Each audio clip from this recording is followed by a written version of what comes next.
રાધનપુરથી Santalpur national highway number 27 પર ખાડા રાજને લઈ અધિકારીઓ અને કોન્ટ્રાક્ટરને દંડની જોગવાઈવાળો કાયદો લાવવા લોકમાંગ ઉઠી। રાધનપુરથી સાંતલપુર સુધી નેશનલ હાઈવે નંબર 27 પર ખાડા રાજને લઈ સોશિયલ મીડિયામાં જોરદાર સવાલવાળી પોસ્ટ વહેતી થઈ છે। આ પોસ્ટનો અમલ થાય તો રોડ રસ્તા મજબૂત બની શકે છે અને ભ્રષ્ટાચારને રોકી શકાય છે। ટ્રાફિક નિયમોનો ભંગ થાય તો સીસીટીવીના આધારે વાહન ચાલકોના ઘરે મેમો મોકલવામાં આવે છે। વાત ગમી પણ એ જ સીસીટીવીના કેમેરામાં રોડ પર પડેલા ખાડા દેખાય તો જે તે અધિકારી અને કોન્ટ્રાક્ટરે બનાવેલ રોડને ખાડા દીઠ મેમો મોકલાય અને દંડની જોગવાઈ થાય તેવો કાયદો સરકારશ્રી દ્વારા લાવવા જોઈએ, જેથી કરી રોડ રસ્તામાં થતા ભ્રષ્ટાચારને રોકી શકાય। કાયદો આંધળો ન હોવો જોઈએ, કાયદો મજબૂત હોવો જોઈએ।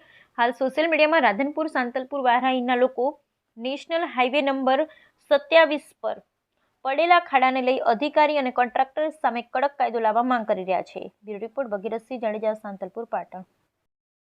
ભગીરથસિંહ જાડેજા, આ જે રોડના જે ખાડા જે થાય રહ્યા એના કારણે આકાશમાં જેટલા થાય રહ્યા, ટોલ ટેક્સ કેટલા લઈ રહ્યા, અધિકારીઓ કોન્ટ્રાક્ટરો બધા ભ્રષ્ટાચાર છે એના હિસાબે સીસીટીવી કેમેરા લાગવા પડે, સીસીટીવી કેમેરા લાગે અને આ ભ્રષ્ટાચાર રોકાય એવી અમારી માંગણી છે।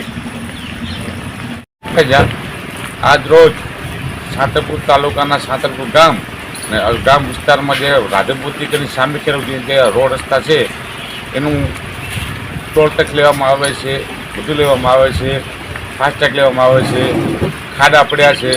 આજ સુધી કેટલા સમાચાર ન્યૂઝ ચલાવ્યા છે, ગામજનો કેટલા રજૂઆત કરી છે, તો છતાં હજુ સુધી કોઈ ખાડાનો પ્રોગ્રામ નથી થયો। અત્યારે તમે ગામમાં જો પેલું પાણી ભર્યું છે, તમે જોઈ શકો।